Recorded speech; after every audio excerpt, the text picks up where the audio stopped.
اعوذ باللہ من الشیطان اللعین الرجیم بسم اللہ الرحمن الرحیم الحمد للہ رب الخلائق والبریات وعالم الجہر والخفیات وبیدہ ملکوت الارضین والسماوات والصلاة والسلام علی النبی الأمی القرشی الہاشمی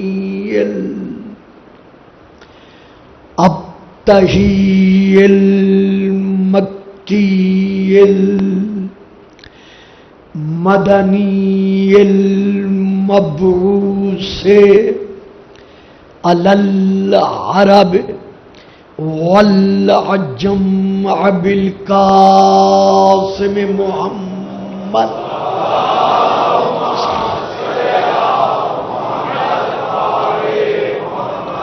وعلى آلہ الطیبین الطاہرین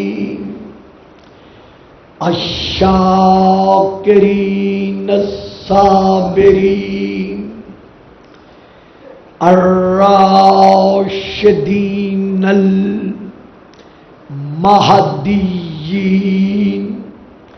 اما بعد فقد قال اللہ تبارک و تعالی فی کتابہ المجید وفرقانہ الحمید وقولہ الحق یا ایہا الذین آمنوا اتقوا اللہ وابتغوا الیہ الوسیلہ صلوات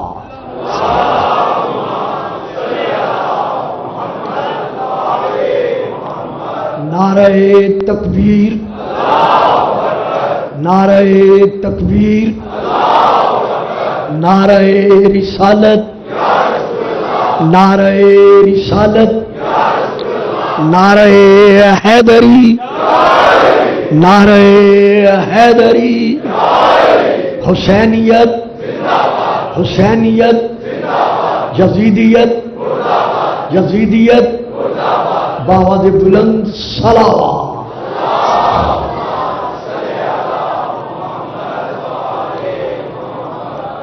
صاحبان علم و معرفت و محبت و مودت، جس طرح کل یہ عرض کیا جا چکا ہے کہ جناب آدم علیہ السلام میں پھونکی جانے والی روح کو اللہ نے روح ہی کہا، یہ میں کل عرض کر چکا ہوں۔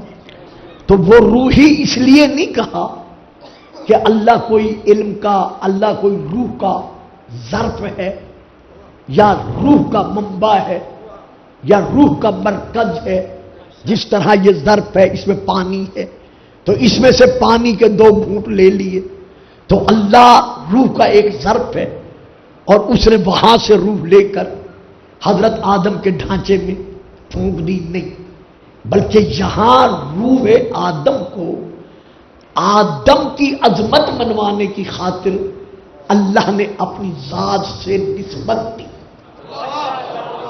یعنی ایسا نہیں ہے کہ خدا نے روح لے کر، وہ ایک مرکز ہے، منبع ہے، وہاں سے روح لے کر اس میں ڈال دی، نہ، بلکہ صفوت اللہ کی خلیفۃ اللہ کی عظمتوں کو ظاہر کرنے کی خاطر اللہ نے اس کی روح کو اپنی روح سے نسبت دی، تاکہ پتہ چل جائے کہ کون کون میری نسبت کی تعظیم کرتا ہے۔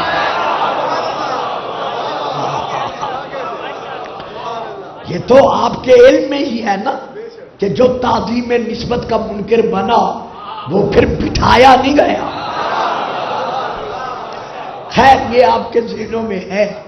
تو اسی طرح اللہ نے بیت کو، کعبہ کو اگر بیت یا کہا ہے تو اس لیے نہیں کہا کہ اللہ وہاں روز و شب بسر کر رہا ہے۔ اللہ تو جسم و جسمانیت سے، مکان و مکانیت سے، اعضاء و جواہرے سے لا تاخذہ سنۃ ولا نوم، نہ اللہ کے لیے اونگنا ہے اور نہ اللہ کے لیے سونا ہے۔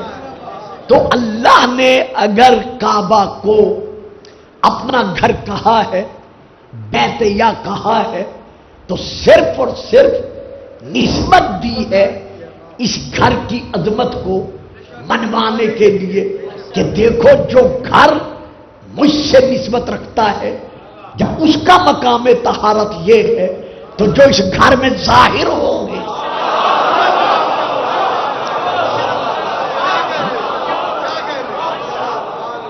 دیکھیں نا، میں آپ کے سامنے آیت پڑھتا چلوں، سورہ نمبر 2 کی یہ آیت نمبر 125 ہے، جس میں اللہ ارشاد فرما رہا ہے وَعَهِدْنَا إِلَىٰ إِبْرَاهِيمَ وَإِسْمَاعِيلَ أَن طَاهِرَا بَيْتِيَ، ہم نے ابراہیم اور اسماعیل سے یہ عہد لیا، یہ وعدہ لیا کہ تم دونوں باپ بیٹا مل کر، تم دونوں نبی مل کر مجھ بے گھر کے گھر کو جو بنیادی طور پر پاک ہے اسی طرح پاک بنائے رکھنا۔ اب اگلے فکر جو میں دے رہا ہوں وہ آیت کا ترجمہ نہیں ہے، بلکہ وہ میں اپنے لفظوں میں مفہوم، مطلوب، مقصود ادا کر رہا ہوں اپنے لفظوں میں، کہ اللہ فرما رہا ہے مجھ بے گھر کے گھر کو کسی آنے والے صاحب گھر کے لیے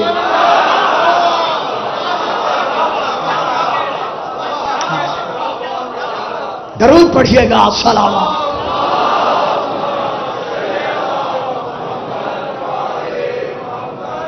کہ تم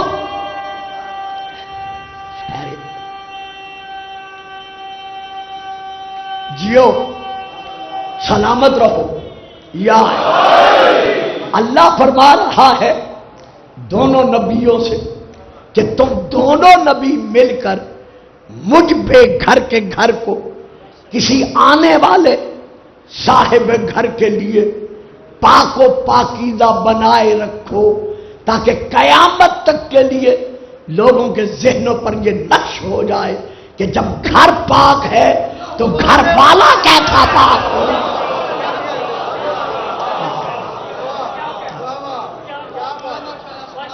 یہاں میں پھر ایک اور آیت پڑھ رہا ہوں جو سورہ نمبر 3 کی آیت ہے، جو میں آپ کے سامنے تلاوت کر رہا ہوں۔ ارشاد خداوندی ہے ان اول بیت وضع للناس للذی ببکۃ مبارکا وہدی للعالمین، پہلا گھر ہے وہ گھر جو مکہ جیسی سرزمین کے سینے پر بنایا گیا ہے۔ اور اس گھر کی شان کیا ہے، اس کی عظمت کیا ہے، اس کی فضیلت کیا ہے؟ وہ گھر معمولی گھر نہیں ہے، وہ برکتوں کا مرکزی نقطہ ہے۔ مبارکن، وہ گھر برکات کا، رحمات کا مرکزی نقطہ ہے۔ بس نہ وَهُدًى لِّلْعَالَمِينَ، اور وہ گھر عالمین کی ہدایت کا، مرکزی منزل ہے، نقطہ ہے. اسی لیے رسول کو حالت رکوع میں حکم ملا تھا فَبَلِّ وَجْهَكَ شَطْرَ الْمَسْجِدِ الْحَرَامِ، کہ میرا حبیب اب انتظار نہ کر، اسی حالت رکوع میں اس گھر کی طرف اپنا رخ کر لے، یعنی کعبہ کی طرف، بیت المقدس کی طرف منہ کر کے نماز پڑھ رہے تھے. اور رکوع میں حکم ملا فَبَلِّ وَجْهَكَ شطر المسجد الحرام، کعبہ کی طرف رخ کر کے اب آپ نماز پڑھیں. جیسے رکوع میں تھے رسول کے عین پس پشت، رسول کے پیچھے علی تھا.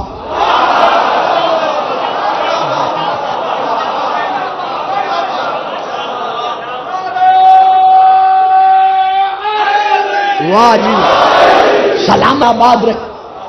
جیسے رسول نماز پڑھ رہے تھے حالت رکوع میں تھے، عین رسول کے پس پشت. چلو جی فکرہ بدل دوں، مولا نے زبان پہ دے دیا ہے تو میں بھی سناتا چلوں. عین رسول کے پس پشت، رسول کا پشت پناہ.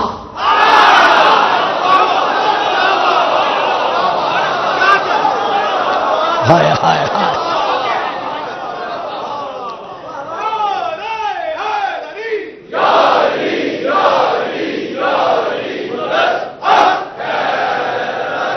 بڑی مہربانی، جیتے رہو میرا بیٹا. عین رسول کی پس پشت، رسول کا پشت پناہ علی ابن ابی طالب تھا. کیا کیا تفاسیر میں درج ہے یہ آپ مجھ سے بہتر جانتے ہیں، میں تو صرف ایک فکرہ دے رہا ہوں کہ جیسے جیسے رسول حالت رکوع میں بیت المقدس سے بیت اللہ کی طرف پھرتے گئے، ویسے ویسے کبھی نہ پھرنے والا علی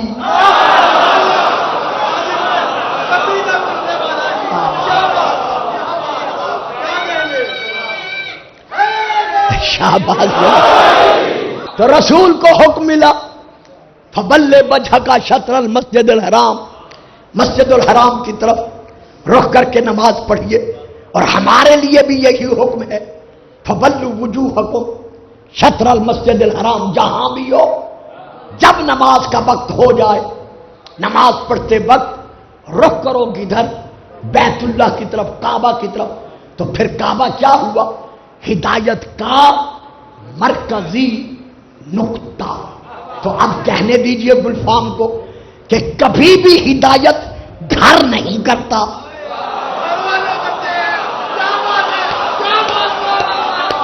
واہ صاحب واہ، آپ سارے چپ کر گئے جو فرنٹ لائن پہ بیٹھے ہوئے.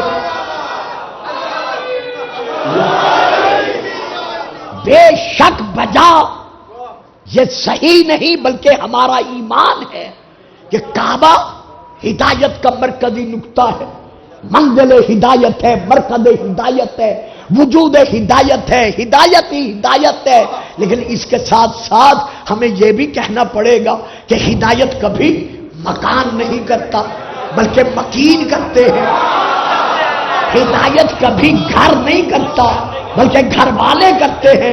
اگر ہو سکے تو ذرا بول دیجئے گا جو بڑا تھک کے آتا ہوں، ہدایت کبھی بیت نہیں کرتا بلکہ اہل البیت.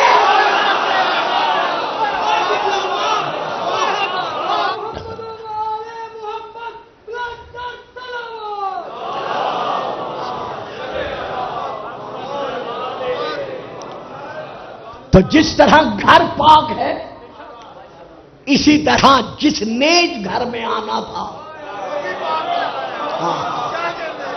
وہ جب سے ہے تب سے پاک ہے. بھائی سوچنا پڑے گا، ایک فکرہ دوں گا پھر آگے بڑھتا ہوں. جب گھر نجاستوں سے پاک ہے تو جو گھر کا وارث بن کے آ رہا ہے وہ 13 سال مشرک کیسے رہ سکتا ہے؟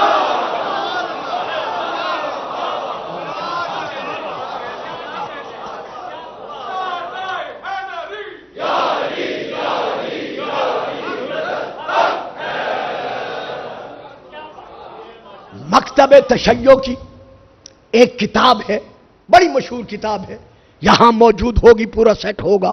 منہاج البراءت، حضرت آیت اللہ حبیب اللہ خوئی مرحوم آل اللہ مقامہ کی وہ تعلیف شدہ ہے اور وہ نہج البلاغہ کی شرح ہے. اس میں آپ نے لکھا ہے فالبلد الطاہر من النسل الطاہر ولد فی الموضع الطاہر فأین توجد هذه الکرامۃ لغیرہ. علی خود بھی پاک ہے. فالولد الطاہر، علی خود بھی پاک ہے. من النسل الطاہر، جس نسل سے ہے. واہ، یہی فکرہ میں نے دینا تھا جس پہ آپ سارے چھپ کر گئے.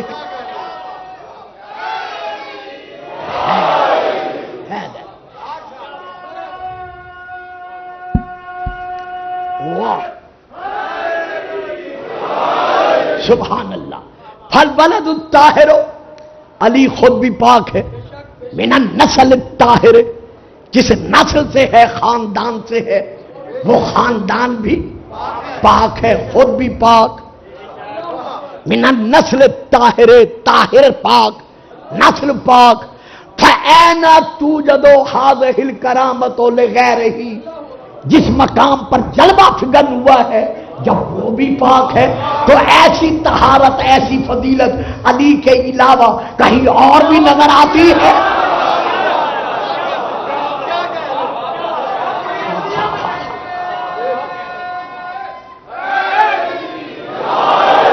فأین توجد، ایسی فضیلت، ایسی عظمت کہیں اور بھی نظر آتی ہے. تو یہاں پر گلفام یہ کہنے کا حق رکھتا ہے کہ علی کا مولود کعبہ ہونا یہ ایک خیالی خیال نہیں. یہاں علی کا مولود کعبہ ہونا یہ کوئی کیلو کال نہیں، یہ کوئی خام خیالی نہیں، یہ کوئی کاہنوں کی کہانت نہیں، یہ کوئی قصہ کہانی کی صورت نہیں، بلکہ یہ وہ حقیقت ہے. 3 مرتبہ کہوں گا، یہ وہ حقیقت ہے، یہ وہ حقیقت ہے. علی کا مولود کعبہ ہونا یہ وہ حقیقت ہے کہ آج تک کعبہ کی رکن یمانی والی دیوار میں دراڑ کا اثر ہونا.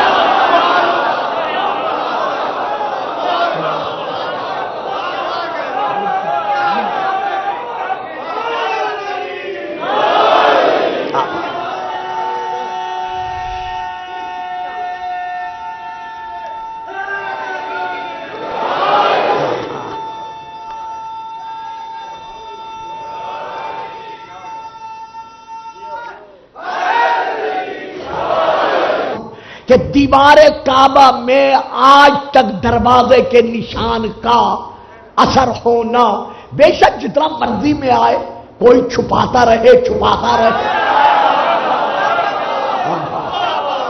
لیکن وہ یہ اثر بتا رہا ہے کہ یہ وہ جگہ ہے جہاں حیدر و صفدر کی ماں گزر کر گئی تھی. گویا علی کے مولود کعبہ ہونے کی کوئی گواہی دے یا نہ دے، کعبہ خود گواہی دے.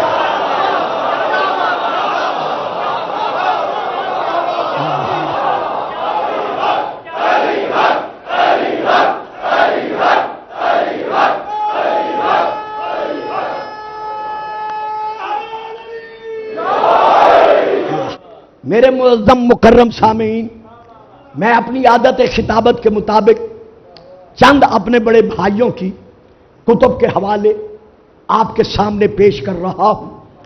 پہلی کتاب کا نام ہے، جہاں سے میں لے کے پڑھ رہا ہوں، مروج الذہب. دوسری کتاب کا نام ہے الفصول المہمہ. تیسری کتاب کا نام ہے کفایت الطالب. چوتھی کتاب کا نام ہے علامہ شبلنجی کی نور الابصار. پانچویں کتاب کا نام ہے مطالب السعول. چھٹی کتاب کا نام ہے تذکرۃ الخواص. ساتویں کتاب کا نام ہے مدارج النبوہ. آٹھویں کتاب کا نام ہے مستدرک صحیحین جلد نمبر 3. سن رہے ہیں؟ چلے گئے؟ کمال ہے آپ کو خاموش ہوگی. تو ان تمام کتب میں اور شیعہ کتب میں تمام میں یہی ہے اور ان تمام کتب میں یہی لکھا ہوا ہے کہ انا فاطمہ تھا بنت اسد ولدت امیر المومنین علی ابن ابی طالب فی جوف الکعبہ. کعبہ کی زیارت کو ترسنے والوں،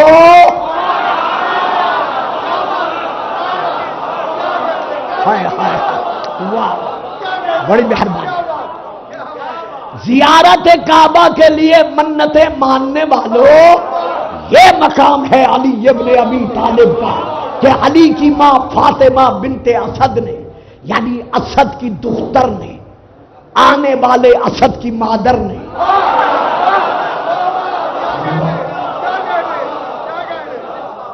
اسد کی دختر نے، آنے والے اسد کی مادر نے خانہ خالق الاسد میں اسد کو ظاہر فرما کر یہ بنوا لیا کہ یہ فضیلت کسبی نہیں ہے بلکہ یہ فضیلت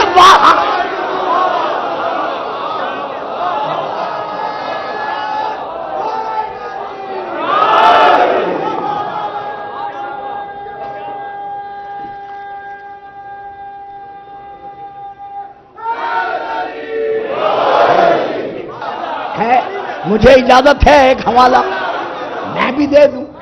ولی بنتا نہیں،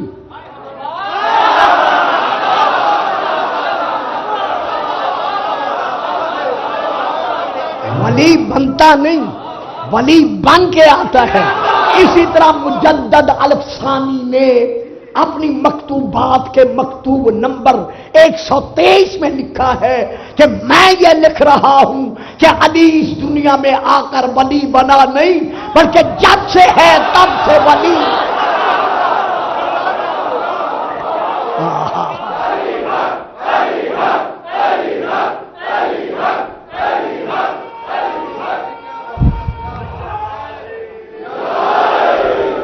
اب میں یہاں پر ایک اور حوالہ دے رہا ہوں.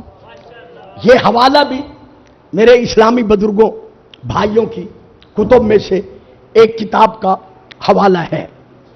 کتاب کا نام ہے کفایت الطالب، صفحہ نمبر ہے 407. پھر کتاب کا نام ہے الفصول المہمہ، صفحہ نمبر ہے 30.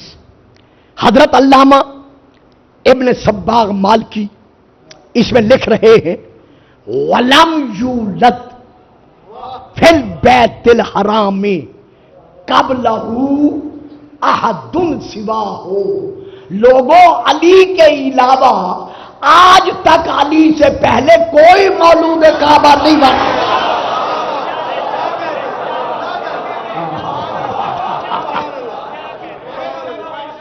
اگر مولود کعبہ ہے تو وہ صرف اور صرف علی ابن ابی طالب ہے.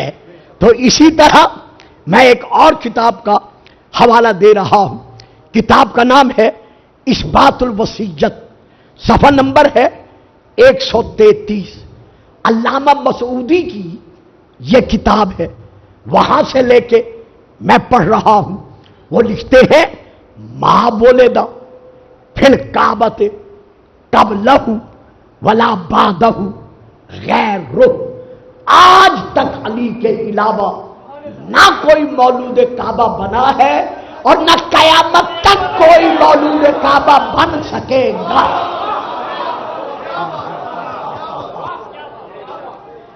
یہ اچھا جی، یہ ہے علی کا مقام عظمت کہ جب گھر ایسا ہے تو جو اس گھر میں جلوہ فگن ہو رہا ہے، جب کعبہ کی یہ طہارت ہے، کعبہ کی یہ فضیلت ہے، تو پھر علی کی فضیلت، علی کی عظمت، علی کی طہارت، اس کا کوئی تعین کیسے کر سکتا ہے؟ اب یہاں ہم ایک قدم اور آگے بڑھتے ہیں. جیسے رسول پاک کتاب کا نام لے لوں، شواہد النبوہ میرے بڑے بھائیوں کی کتابوں میں سے ہے، میں وہاں سے لے کے پڑھ رہا ہوں. جیسے رسول پاک اس عالم میں جلوہ فگن ہوئے، حضرت بی بی آپ کی پھوپھی مبارکہ سیدہ صفیہ خاتون بنت عبد المطلب علیہم السلام بیان کرتی ہیں کہ میرے بھتیجے کے پیشانی سے ایک نور ظاہر ہوا اور وہ نور تمام مکہ کے گھروں میں داخل ہو گیا تاکہ سب کو پتا چل جائے کہ اب منوانے والا آ گیا۔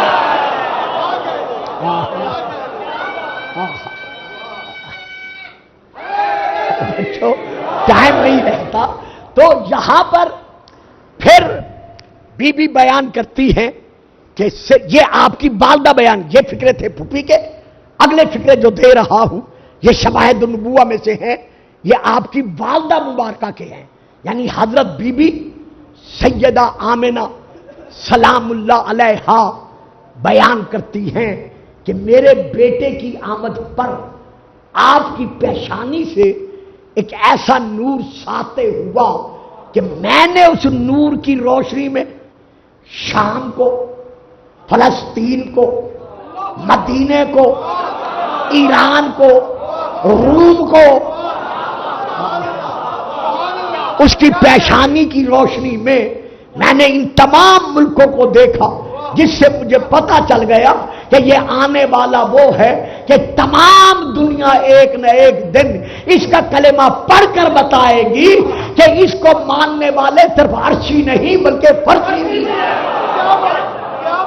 تو یہاں پر یہ ہے رسول کے مقام آمد پر آپ کا مقام، تو آپ نے کیا کیا؟ آپ کی والدہ فرماتی ہے کہ فوراً آپ نے سجدے میں سر رکھا اور سجدہ میں سر رکھ کر انگشت شہادت کو آسمان کی طرف بلند کیا، بلند کر کے خدا کی وحدانیت اور اپنی نبوت اور رسالت کی گواہی دی۔ اب بتاؤ یہ گواہی دینا قسمی ہے یا باغی ہے؟ ہوئے ہوئے ہوئے نظر یہ ذرا تکلیف کرنا، یہ گواہی دینا یہ قسمی ہے یا بابی ہے؟ یہ سب کچھ بابی ہے، جیسے کہ میں عرض کرتا چلا آ رہا ہوں۔ اب ہم آتے ہیں علی پر کہ علی کی ماں کیا کہتی ہے کہ ظہور علی ابن ابی طالب پر جب علی بیت اللہ میں جلوہ فگن ہوئے تو اس وقت علی کی آمد پر کعبہ میں کیا کیا عجائبات، معجزات ظہور پذیر ہوئے، ظاہر ہوئے۔ تو بی بی خود ارشاد فرماتی ہے کہ جیسے علی جوف الکعبہ میں ظاہر ہوا، کتاب کا نام لے رہا ہوں کیونکہ اس ماحول کا تقاضا یہی ہے، کتاب کا نام ہے مشارق و انوار یقین، حضرت علامہ آیت اللہ برسی مرحوم آل اللہ مقامہ کی لکھی ہوئی تعلیف شدہ، وہ لکھتے ہیں، بی بی فرماتی ہیں کہ جیسے علی اعلیٰ کے گھر میں وارث گھر بن کر جوف کعبہ میں جلوہ فگن ہوا، تو جلوہ فگن ہوتے ہی علی نے کیا کیا؟ تو اب بی بی بیان کر رہی ہے کہ ادھر علی ظاہر ہوئے اور ظاہر ہوتے ہی علی ابن ابی طالب نے خر للہ ساجدن اپنا سر اللہ کے حضور جھکا دیا۔ نہیں صاحب نہیں، گھبرا کے نہیں سننا کیونکہ مجھے کچھ آگے بڑھنا ہے، درود پڑھیے گا صلوات۔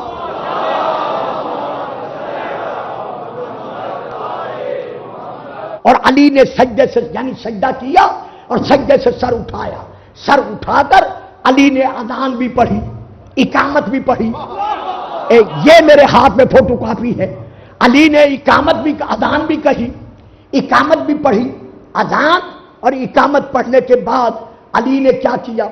شاہد للہ بالوحدانیت وبمحمد الرسالت ولنفسہ بالخلافت والولایت۔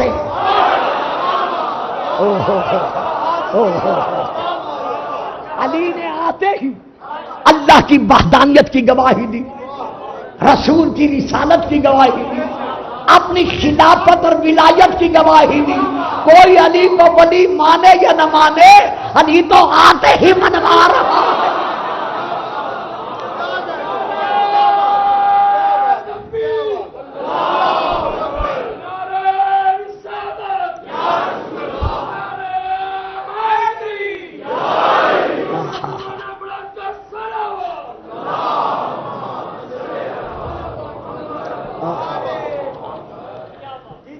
جلوہ فگن ہوتے ہی علی نے سب سے پہلے سجدہ توحید میں سر جھکایا، پھر نبی کی نبوت اور رسالت کی گواہی دی.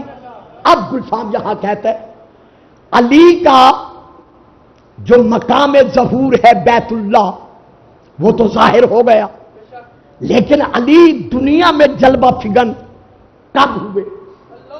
جب رسول ظاہراً 30 برس کے تھے. وہ 30 عام الفیل ہاتھیوں والا سال، رسول 30 برس کے تھے. رسول ہیں 30 برس کے، اعلان کر رہے ہیں رسول نبوت کی تبلیغ کا جب 40 برس کے تھے. یعنی تبلیغ اسلام سے 10 سال پہلے علی اعلان کر رہے ہیں اللہ کی وحدانیت کا، رسول کی رسالت کا اور علی کی ولایت، اپنی ولایت کا. کیوں اعلان کر رہے ہیں؟ تاکہ پتہ چل جائے کہ ہر معصوم کا گواہ ہمیشہ معصوم بنتا ہے. ابھی 10 سال باقی ہیں، اللہ نے مجھے گواہ بنا کے بھیج دیا، تو میری نبوت کا گواہ صرف اور صرف وہی بن سکتا ہے جو شریک نور محمدی ہوگا. اسی لیے میں یہ حدیث بار بار پڑھ رہا ہوں، روزانہ شاید پڑھ رہا ہوں کہ میرے رسول کا فرمان ہے کنت نبیم وآدم بین الماء والطین. میں اس وقت نبی تھا جب آدم کے دم میں دم نہ تھا. یا علی کنت ولیا وآدم بین الماء والطین. پتہ چل گیا کہ جب سے محمد نبی اللہ ہے تب سے علی علی.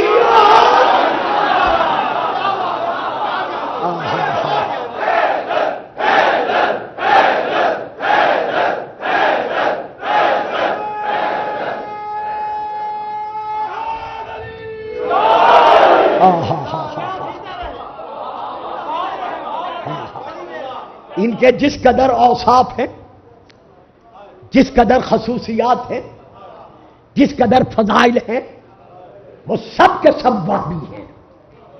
بھلا انصاف سے مجھے بتائیں آج تک آپ نے کسی بیوہ ماں کو دیکھا ہے کہ وہ اپنے ہاتھوں سے اپنے نوخیز بیٹے کو کفن پہنا ہے؟ آج چونکہ شہزادہ قاسم کے نام پر شبیہ تابوت نے برآمد ہونا ہے، وقت بھی اتنا نہیں رہا. مجھے صرف اتنا عرض کرنا مقصود ہے کہ مکمل تاریخ یہ شہادت دے رہی ہے کہ جب سن 50 ہجری 28 صفر حضرت امام حسن علیہ السلام کے کلیجے کے ٹکڑے کٹ کٹ کر منہ سے باہر آنے لگے. مرحبا مرحبا مرحبا. یہ عزاداری کی راتیں ہیں، یہ آہو بکا کی راتیں ہیں. جتنا میں فضائل پڑھ لوں اس کا اپنا حصہ ہے. بطول تو رو رو کے کہہ رہی تھی بابا میرے غریبوں کے غم میں روئے گا کون؟ تو ادھر امام حسن کو زہر ملا، ادھر آپ کے کلیجے کے ٹکڑے جب کٹ کٹ کے منہ سے باہر آنے لگے، آواز دے کر کہا حسین حسین مجھے سنبھال. حسین آگے بڑھے، کمر کا اپنے سینے سے مولا کو سہارا دیا، سامنے ایک لگن ایک تشت رکھا، جس لگن میں تشت میں میرے مولا کے جگر کے ٹکڑے کٹ کٹ کر جمع ہو رہے تھے. حسن دیکھ رہے ہیں اچانک سامنے سے حجرے کا دروازہ کھلا. جیسے دروازہ کھلا امام نے اپنی بہن زینب کو آتے دیکھا.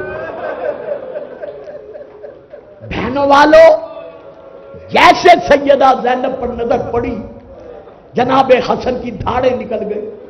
آواز دے کر کہا حسین جلدی کر، میرے کلیجے کے ٹکڑوں پر چادر ڈال دے، کپڑا ڈال دے.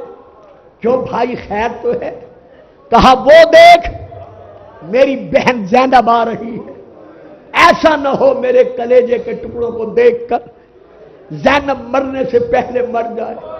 میں ہاتھ باندھ کر کہتا ہوں مولا، مدینے میں تو اتنا گوارا نہ ہوا کہ آپ کی بہن اپنے گھر میں آپ کے کلیجے کے ٹکڑے دیکھے، لیکن ہائے کربلا،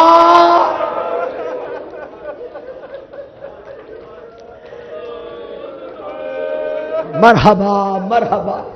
جب غریب کے لاشے پہ گھوڑے دوڑائے گئے، لاشا کئی حصوں میں پامال ہو گیا، تقسیم ہو گیا، رو رو کے کہتی رہی واہ محمد واہ علی واہ غربتا.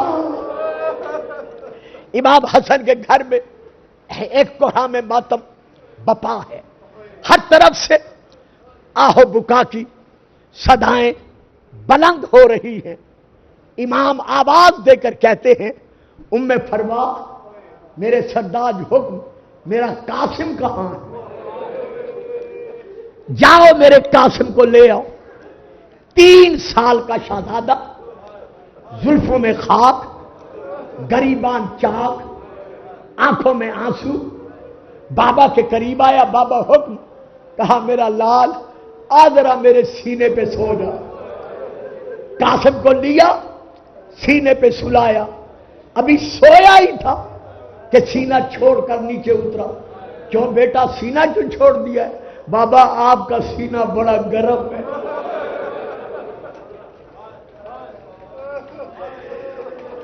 برداشت نہیں ہوا، سینہ چھوڑ دیا. مولا رو کر کہتے ہیں قاسم سینے پہ سو نہ سو تیری مرضی، آج کے بعد بابے کا سینہ نہیں ملے گا. یہ کہا اور چھوٹے سے قاسم کا ہاتھ حسین کے ہاتھ میں دیا. دے کر کہا حسین، میں اپنا یتیم قاسم تیرے حوالے کر رہا ہوں. اگر کربلا کے میدان میں میرا یتیم کوئی سوال کرے تو اسے یتیم سمجھ کر واہ بھائی واہ واہ بھائی واہ سلامت رہو واہ واہ، اسے یتیم سمجھ کر اس کا سوال رد نہ کرنا. ہائے سن 61 ہجری، یوم عاشور، وقت ڈھلتا ہوا وقت، قاسم ماں کے خیمے میں آیا. آ کر کہا اماں میرا سلام. سلام کا کرنا تھا. بی بی دونوں ہتھیلیاں زمین پر رکھ کر زمین سے اٹھ کر کہتی ہیں قاسم ابھی تک زندہ ہو؟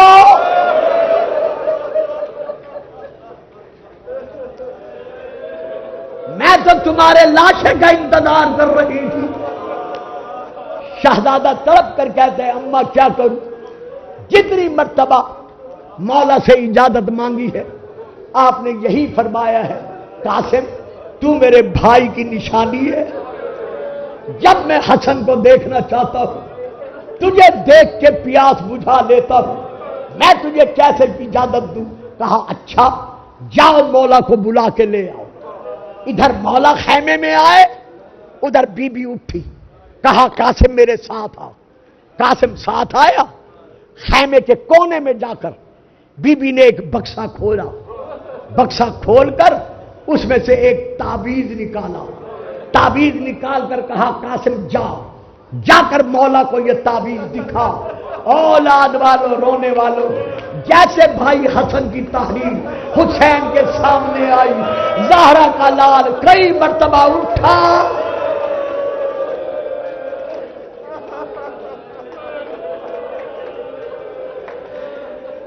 کئی مرتبہ زمین پر بیٹھا. آخر آواز دے کر کہا آ حسن. کہا بیٹا آ یتیم حسن میرے قریب آ.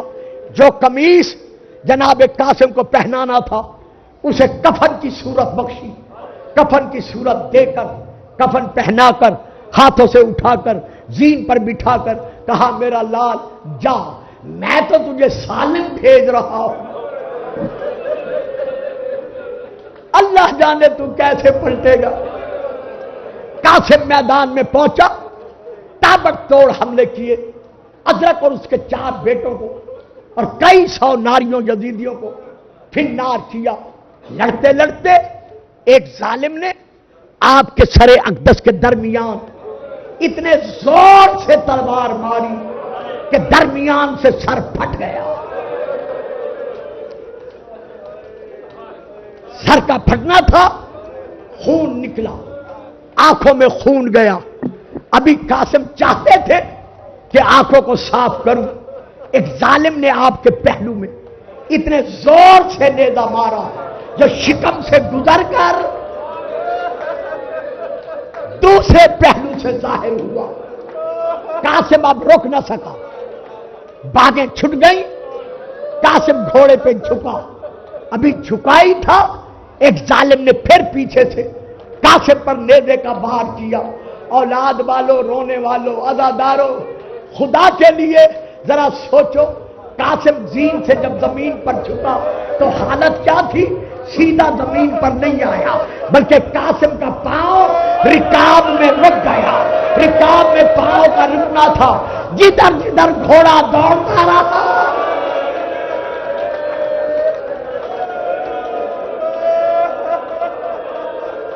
ہے حسین، ہے حسین، ہے غریبی، ہے یتیم،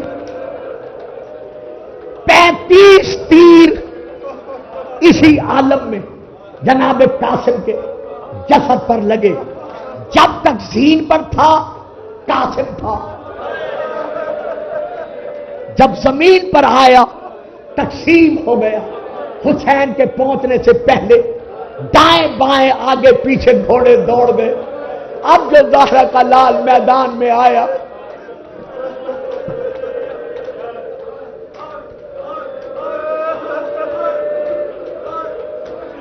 ہے حسین نے ایک مظلومیت بھرا منظر دیکھا، جانتے تھے لیکن وضاحت غم کے لیے پوچھا۔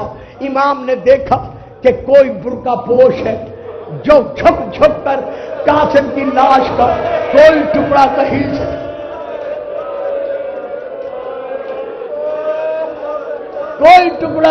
سے اٹھا رہا ہے۔ جاننے کے باوجود پوچھا کون؟ اس کی دھاڑیں نکل گئی، رو کے کہا او میرا غریب کربلا بھیا، او میرا مظلوم کربلا بھیا، او میرا لٹنے والا بھیا، میں تیرا حسین۔